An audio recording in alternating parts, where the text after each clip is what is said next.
Mire, el cambio climático está allí. De hecho, fue uno de los dos grandes temas en la Asamblea General de la Organización de Naciones Unidas. El otro y el primero fue la invasión de Rusia a Ucrania, pero el segundo está el clima. Y está el cambio climático, está la protección del medio ambiente, está el cómo cada país se puede adaptar a políticas que sean amigables, que sean sostenibles. Forma parte de las discusiones que se dan hoy en el planeta. ¿Qué retos tiene un país como Venezuela en este sentido, inserto como está en el ecosistema internacional? Bueno, esa es la razón por la que hemos querido contactar a Alejandro Álvarez. Él es ambientalista, es coordinador de Clima 21, Ambiente y Derechos Humanos. Alejandro, muy buen día, ¿cómo está? Muy bien, ¿cómo están ustedes por allá? Bien, bien, espero que la audiencia también. Agradecidos además por su tiempo.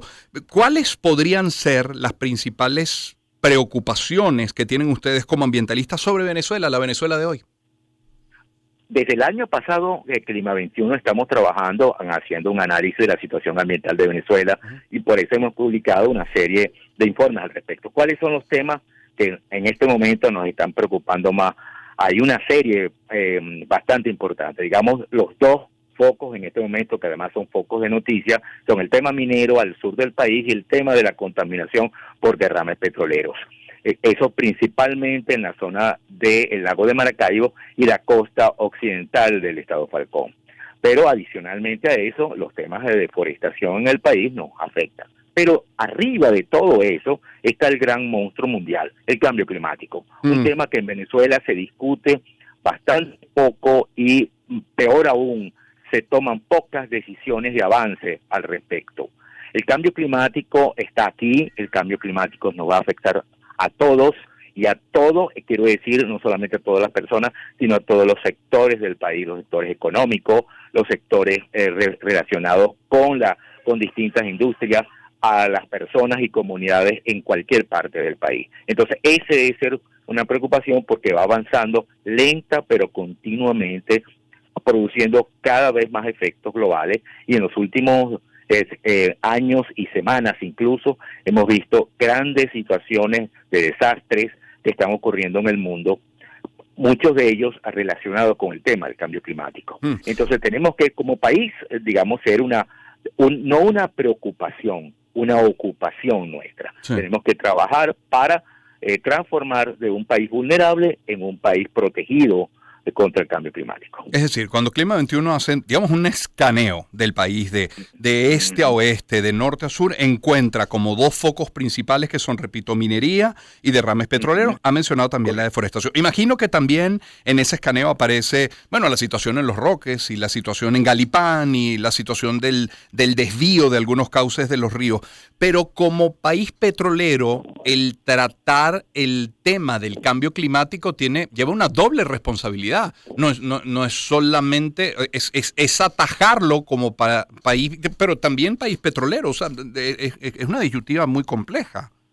Sí, completamente. El tema, y eso lo estuvimos conversando recientemente, es un tema de cuál es la pregunta real, ¿no? La pregunta real no es que si Venezuela va a eliminar su petróleo, no. Exacto. Es decir, ¿qué vamos a hacer con el cambio climático? Exacto. Es decir, el cambio climático está aquí. Y la industria petrolera, entonces, es una industria que está en el país, que posiblemente va a durar unos cuantos años más produciendo algún tipo de economía para el país, porque en este momento no estoy seguro cuál es su contribución económica, pero por varios años más.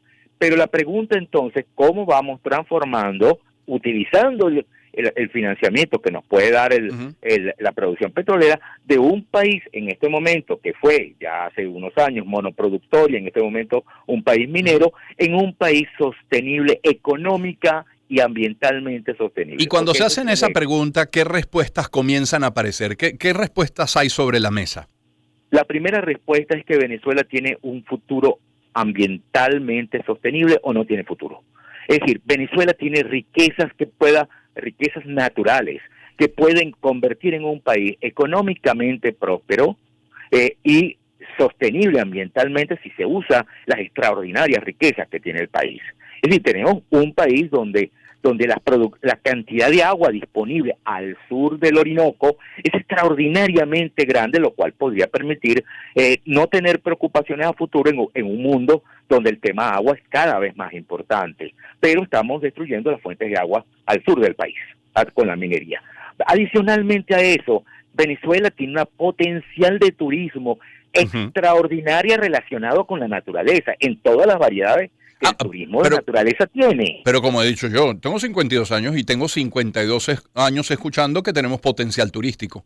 Ah, sí, claro. Es decir, el potencial no es cambio, el potencial simplemente está ahí para ver si se usa.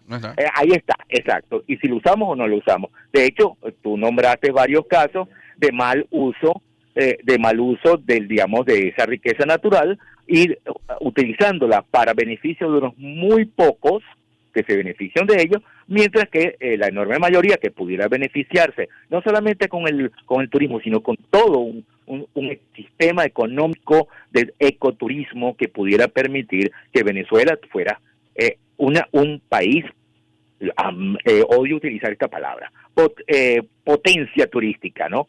En temas naturales. De hecho, eso se está hablando, y como lo dices tú, yo estoy totalmente de acuerdo, tengo más años que tú, y lo vengo oyendo también, vengo oyendo el mismo tema, pero Venezuela, y así muy rápidamente, en un momento dado, una empresa internacional lo dijo que era un país que tenía un potencial de turismo extraordinario, porque Venezuela era el único país de la región donde tú podías pasar de una zona de montaña a una zona de costa, a una zona de selva en pocas horas. Es posible, estamos conversando con Alejandro Álvarez, ambientalista y coordinador de Clima 21, Ambiente y Derechos Humanos. ¿Es posible explotar nuestros recursos, por ejemplo, en el área petrolera y en el área de la minería sin la destrucción del ecosistema? O sea, eso puede ir en una misma frase, en una misma oración. Es muy difícil, es extraordinariamente difícil ponerlas en una misma oración. Es decir, toda extracción minero-petrolera genera daño ambiental y daño social. Ahora, el problema es que ya lo tenemos, no sé si me entiendes, ¿no? Sí. O sea, ya lo tenemos, ¿qué hacemos con ella? Esta la respuesta está hace muchísimos años, se llama ordenamiento del territorio. Tú tienes que ordenar el territorio. Si a mí me dicen qué voy a hacer con la minería, mi corazón ambientalista dice elimínala. Ahora, eso no va a ocurrir desde el punto de vista político en este país.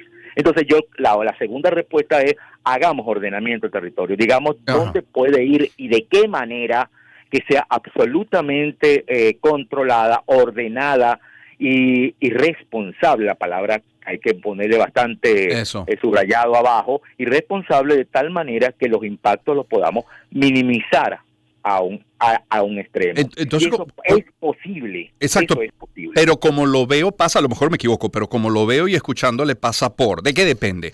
Bueno, uno, voluntad política. Me imagino que el marco legal lo tenemos y suficientemente, digamos, dispuesto que al ser aplicado pues le permita a las autoridades controlarlo. Control del territorio, control de grupos irregulares o mafias, o sea, pasa por toda esta serie de cosas que van en paralelo a lo ambiental. Es decir, no son esencialmente ambientales, pero que tienen un impacto en ellos. No sé para qué voy a hablar yo, lo acabas de decir de manera inmejorable. Bueno. Es decir, todos esos elementos y mañana usted hace el programa. Es voluntad, el tema es voluntad política, uno, voluntad política, dos, voluntad política, tres. Ese es el gran tema.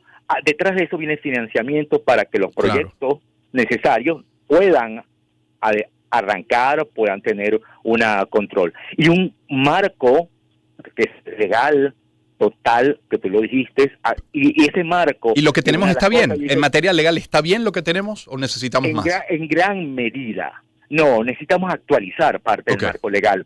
¿Por qué? Porque en parte el marco legal venezolano ya tiene unos cuantos años de haber colocado y en algunos aspectos ya está anacrónico. Porque la velocidad en que están ocurriendo, por ejemplo, vamos a darte un caso particular, Venezuela no tiene ningún marco legal que apoye el tema de cambio climático. Y eso lo necesitamos, pero de una manera urgente. Lo necesitábamos hace 10 años atrás. Ahora lo necesitamos muchísimo más rápido, ¿no? O sea, el marco legal en materia ambiental en Venezuela es casi ínfimamente pequeño. Entonces, no podemos seguir así, siendo Venezuela, además, el único país de Sudamérica que no tiene un plan nacional de adaptación al cambio climático. Entonces, necesitamos avanzar en eso como para allá. Claro. Pues, Alejandro, muchísimas gracias por acompañarnos esta mañana, ¿eh? Muchas gracias a ustedes. Un gusto siempre escucharle. Alejandro Álvarez es ambientalista y él es el coordinador de Clima 21, Ambiente y Derechos Humanos. Alejandro Álvarez, nuestro invitado. 7